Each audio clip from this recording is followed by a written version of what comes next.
Hello friends, I am Mahesh Shinde and today I am going to explain you the constitution of Constituent Assembly for making of constitution in between 1946 and 1950. As per the cabinet mission plan of 1946, the Constituent Assembly was to be elected to frame a new constitution for India. The election to constitute the Constituent Assembly took place in the month of July 1946, which was based on indirect election in the provincial assemblies of states. Out of 296 seats in Constituent Assembly, Congress party obtained 211 seats. 211 seats Congress party obtained. Muslim League obtained 73 seats. Rest of the seats remain unfilled. It is interesting to note that the National Congress and prominent leaders initially did not want Dr. Babasaheb Ambedkar to enter into the Constituent Assembly. One of the prominent leader, Mr. Vallabhbhai Patel, said that the doors as well as windows of Constituent Assembly are closed for Dr. Ambedkar. Therefore, Dr. Babasaheb Ambedkar are very much worried about the proper representation for scheduled caste, scheduled tribes, women, and after that other backward classes of country. This is the little bit story about Constituent Assembly for making a constitution. Now the first meeting of Constituent Assembly was held on 9th December 1946. First meeting was held on 9th December 1946. That time the senior member, Dr. Sachidananda Sinha was elected as a temporary chairman of Constituent Assembly. On 11th December 1946, Mr. Rajendra Prasad was elected as a permanent chairman for Constituent Assembly. The Constituent Assembly firstly adopted the objective resolution that subsequently became the preamble of Constitution. The objective resolution which was firstly adopted by the Constituent Assembly, and this was that objective resolution became the first preamble of Constitution of India. The drafting committee consisted of 7 members. Now I am going to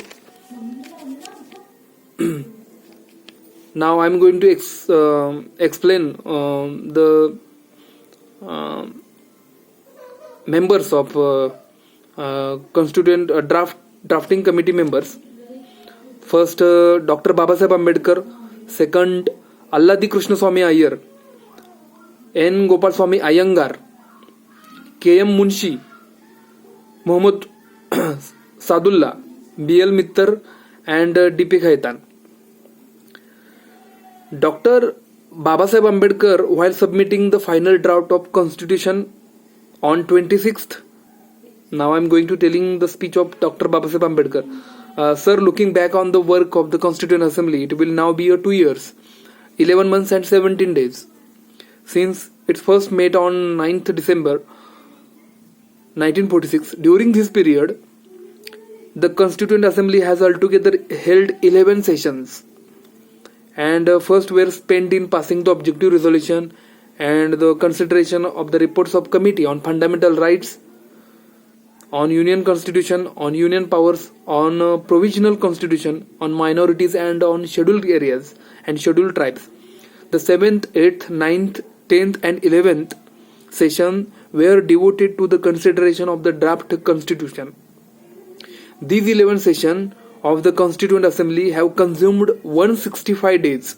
165 days. Out of these, the Assembly spent 114 days for the consideration of the draft constitution.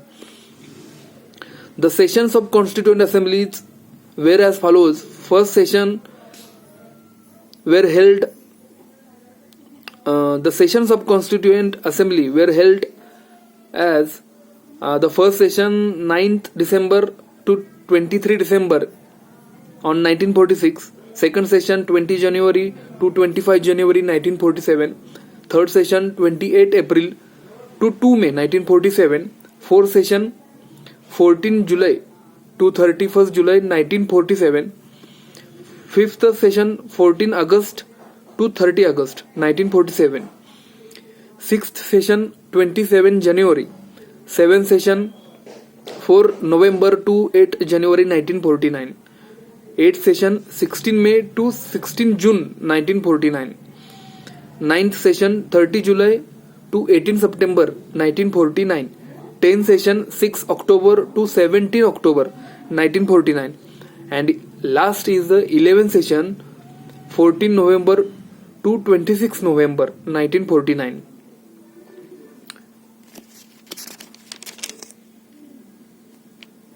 एकोणीसशे 46 ते 50च्या दरम्यान भारताचं संविधान हे संविधान सभेच्या माध्यमातून आपल्या देशामध्ये लागू झालं. संविधान सभेमध्ये जे काही डिबेट्स झाले, जे वादविवाद झाले, ते वादविवाद आणि त्याच्यावरती जे सिग्नेचर्स झाल्या, ते संविधान सभेने जे काही मुद्दे उपस्थित केले ते स्वीकारले. त्याच्यावरती आपलं भारतीय संविधान हे संविधान आपलं या देशामध्ये लागू झालं. As per the cabinet mission plan for 1946. पहिल्यांदा 1946 मध्ये त्याबद्दल निवडणुका घेण्यात आल्या आणि त्या निवडणुकीमध्ये जे काही प्रतिनिधी निवडून आले त्यामध्ये काँग्रेस पार्टीला 211 सीट्स मिळाल्या, मुस्लिम लीगला 73 सीट्स मिळाल्या आणि बाकीच्या ज्या काही असतील त्या अस्पृश्य, अँग्लो इंडियन, ख्रिश्चन या समाजातील लोकांना त्या सीट्स मिळाल्या. काँग्रेसचे उमेदवार आणि त्या काळात प्रसिद्ध असलेले सरदार वल्लभभाई पटेल यांना डॉक्टर बाबासाहेब आंबेडकर हे संविधान सभेमध्ये नको होते. आता संविधान सभेमध्ये त्यावेळेस डॉक्टर बाबासाहेब आंबेडकरांना सरदार वल्लभभाई पटेल यांनी विरोध केला होता. ते म्हणतात की बाबासाहेब आंबेडकरांना दरवाजे, ह्या संविधान सभेचे दरवाजे काय तर खिडक्या सुद्धा मी ह्या बंद केलेल्या आहेत असं ते म्हणतात. मग काँग्रेस पार्टीचे जे उमेदवार होते सरदार वल्लभभाई पटेल आणि ते त्यावेळी प्रसिद्ध असे होते आणि त्यावेळी त्यांनी सर्वात पहिल्यांदा असं सांगितलं होतं की ह्या संविधान सभेचे दरवाजे आणि खिडक्या सुद्धा डॉक्टर बाबासाहेब आंबेडकरांसाठी बंद आहेत. मग बाबासाहेब आंबेडकर त्यावेळेस खूप चिंतित होते की आता जे अस्पृश्य असतील, परत त्याच्यानंतर जे अनुसूचित जातीतील लोक आहेत, अनुसूचित जमातीमधील लोक आहेत, स्त्रिया आहेत, जे दुर्बल घटकातील लोक आहेत, जे शोषित पीडित समाजातील लोक आहेत, त्या लोकांचं कसं होणार, ह्या गोष्टींना घेऊन जे मागासलेले आहेत, जे अदर बॅकवर्ड क्लासेस आहेत म्हणजेच ओबीसी समाज, ह्या लोकांचं कसं होईल, या गोष्टीमुळं, या सर्व विचारांमुळं डॉक्टर बाबासाहेब आंबेडकर त्यांच्या प्रतिनिधित्व आहे ते त्यांच्या समाजातून जास्तीत जास्त प्रमाणात यावं आणि त्या समाजाला त्यांचे हक्क मिळावे यासाठी डॉक्टर बाबासाहेब आंबेडकरांनी त्यावेळी प्रयत्न केले. आणि ह्या गोष्टी आता सरदार वल्लभभाई पटेल यांनी त्यांना अपोज केल्याबद्दल बाबासाहेब आंबेडकर त्यावेळी चिंतित होते. ही झाली इथपर्यंतची गोष्ट. पुन्हा बाबासाहेब आंबेडकर परत पुन्हा कसे निवडून आले त्याबद्दल मी काही वेळानंतर सांगणार आहे. त्याच्या आधी तुम्हाला सांगतो की ज्यावेळेस पहिली मीटिंग झाली 9 डिसेंबर 1946 तर त्यावेळेस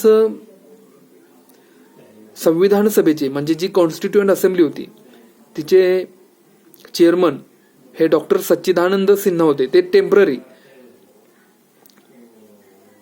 अनिश्चित काळासाठी ते त्या ठिकाणी निवडून आले होते. त्याच्यानंतर परमनंट कायमस्वरूपी हे मिस्टर राजेंद्र प्रसाद हे निवडून आले. हे 11 डिसेंबर 1946 निवडून आले. आणि संविधान सभेमध्ये जे पहिलं ऑब्जेक्टिव्ह रेझोल्युशन पास झालं ते ऑब्जेक्टिव्ह रिझोल्युशन म्हणजे आपण मी तुम्हाला पहिल्या भागामध्ये मी तुम्हाला भारतीय संविधानाची जी प्रस्तावना सांगितली, आम्ही भारताचे लोक, तर ही जी प्रस्तावना आहे, ही प्रस्तावना सर्वात पहिल्यांदा जे डिबेट झालं त्याच्यामध्ये हा ऑब्जेक्टिव्ह रिझोल्युशन पास झालं. बाबासाहेब आंबेडकर हे संविधान सभेमध्ये निवडून आल्यानंतर ते घटना मसुदीचे अध्यक्ष झालेले आहेत. आणि जो घटना मसुदा तयार करण्यात आली तर त्यासाठी 7 मेंबर्स निवडले होते. ते म्हणजे डॉक्टर बाबासाहेब आंबेडकर, त्यांचं पहिलं नाव आहे. दुसरं अल्लादी कृष्णस्वामी अय्यर, एन गोपालस्वामी अय्यंगार, के एम मुन्शी, मोहम्मद सादुल्ला, BL मित्तर आणि DP खैतान.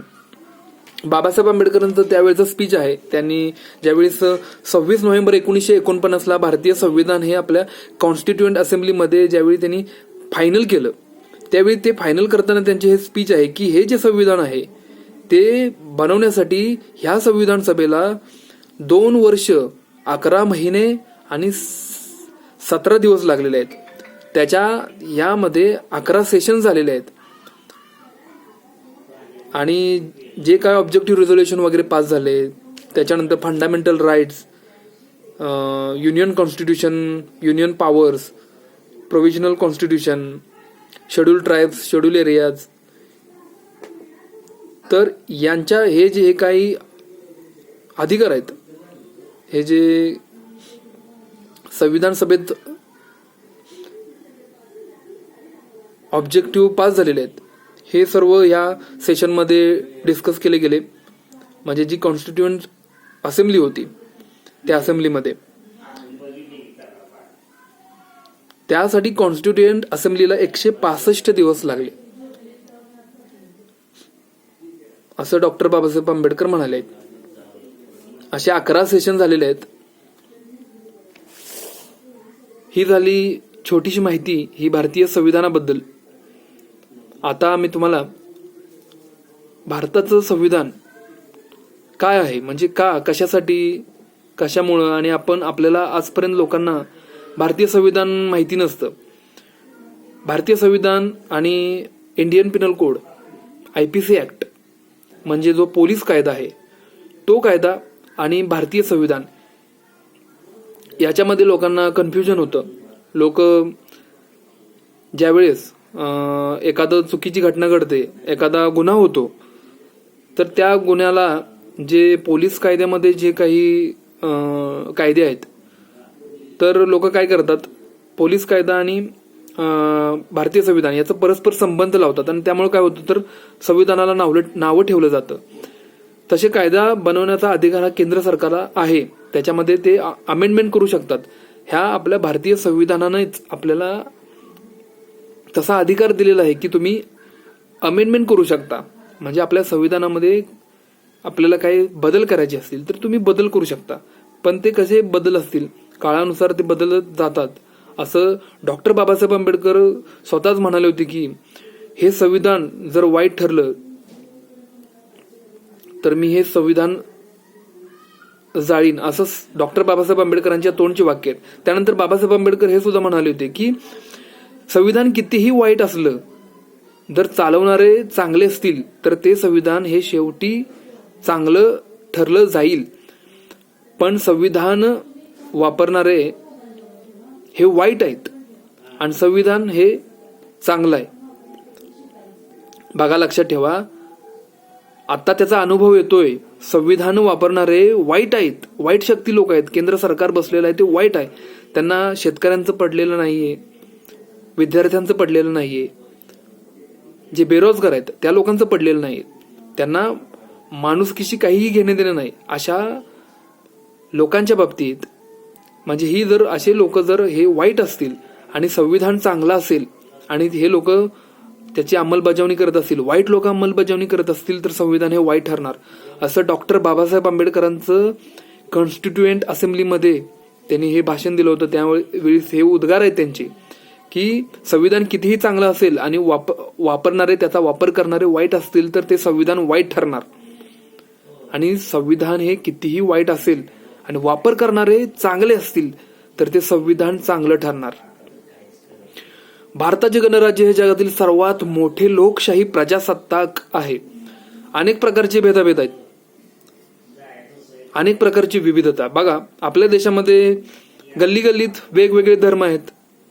हिंदू आहेत, मुस्लिम आहेत, ख्रिश्चन आहेत, शीख आहेत, अस्पृश्य, दलित, अँग्लो इंडियन, वेगवेगळ्या भाषा, वेगवेगळे प्रांत, वेगवेगळे रिलिजन. एवढं मोठं असून सुद्धा, एवढी लोकसंख्या, भारताची लोकसंख्या 125 कोटी असून सुद्धा एकाच विधिविधानानुसार आपल्या सर्व लोकांना अनुशासित केलंय आपल्या भारतीय संविधानानं.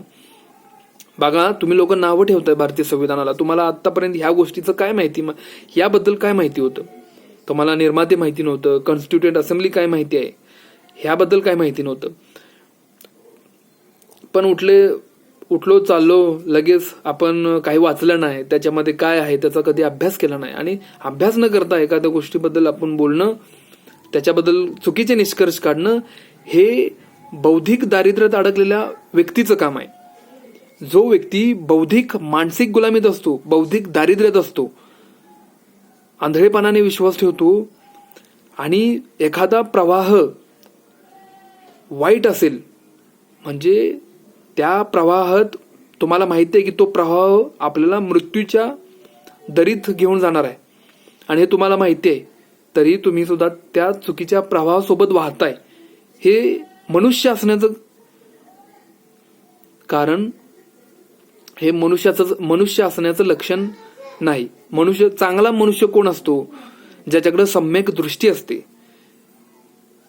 खरं काय आणि खोटं काय, सत्य काय आणि असत्य काय, वाईट काय आणि चांगलं काय, हे ज्याच्या बुद्धीला समजतो तो खरा मनुष्य असतो, असं सिद्धार्थ गौतम बुद्ध त्यांच्या उपदेशामध्ये म्हणाले आहेत. हे माझे उपदेश नाहीत, हे मी सर्वोत्तम भूमिपुत्र गौतम बुद्ध या पुस्तकामध्ये सिद्धार्थ गौतम बुद्धांनी जे उपदेश दिले होते ते मी तुमच्या समोर मांडतोय. की चांगला मनुष्य कोण असतो? जो सम्यक दृष्टी ठेवतो, चिकित्सा करतो, तर्क करतो, त्याच्यानंतर चांगला आणि वाईट याच्यातला फरक त्याला समजतो.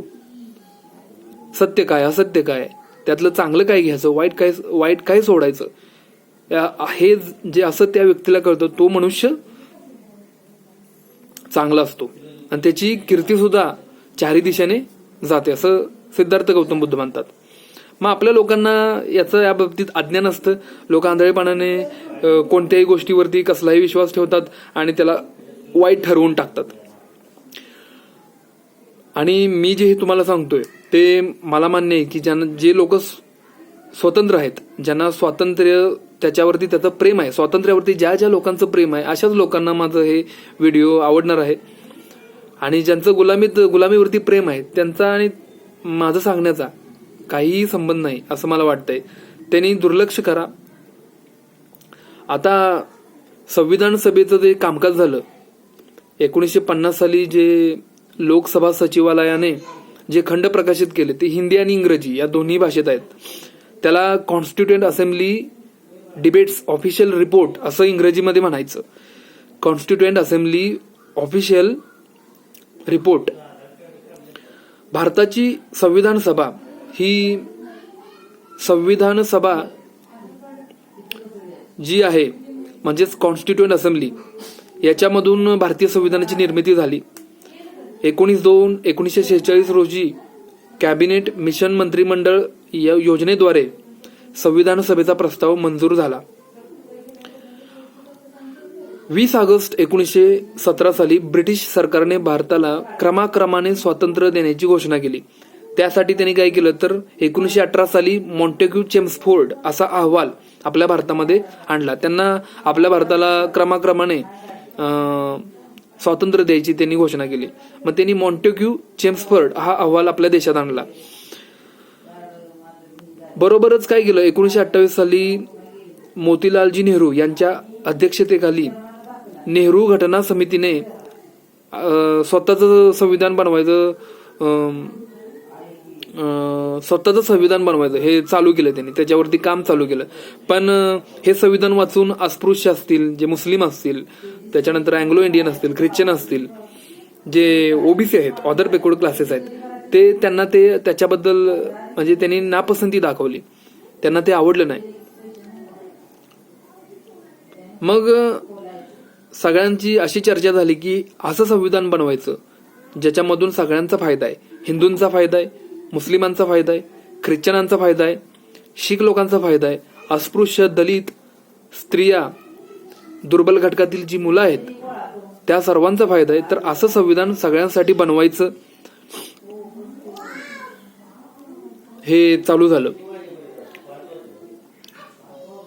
त्याच्यावरती काम चालू झालं. मग या बाबतीत स्टेफर्ड क्रिप्स यांच्या अध्यक्षतेखाली क्रिप्स योजना भारतात आली. ती क्रिप्स योजना एवढी कठीण होती, कोणाला समजायला म्हणजे ती त्याच्यावरती सर्वांनी असं कोणालाच ती पसंत झाली नाही. मग बाबासाहेब आंबेडकरांचं त्याबद्दल the communal deadlock and way to solve it हे भाषण फार महत्वाचे आहे. संविधान सभेची पहिली बैठक तुम्हाला सांगितलीच की 9 डिसेंबर 1946 रोजी झाली. 26 नोव्हेंबर 1949 रोजी संविधानाला अंतिम रूप देण्यात आलं. 24 जानेवारी 1950 रोजी संविधान सभेच्या सदस्यांनी संविधानाच्या प्रतीवरती सह्या केल्या. आता त्या सह्या तुम्हाला दाखवतो, त्यामध्ये सर्वांच्या सह्या आहेत. ह्या आहेत सह्या. ह्या सर्वांची स्वाक्षरी आली आणि आपली संविधान सभा त्यांनी संविधानाच्या प्रतीवरती सह्या केल्या आणि संविधानाचं कामकाज संपुष्टात आले. त्यामुळे 9 डिसेंबर 1946 ते 24 जानेवारी 1950 याच्यामध्ये जो संविधान सभेचा कार्यकाळ झाला त्याचा कालावधी किती, तर 2 वर्षे. बघा, 9 डिसेंबर 1946 ते 24 जानेवारी 1950 असा संविधान सभेचा कार्यकाळ समजला जातो.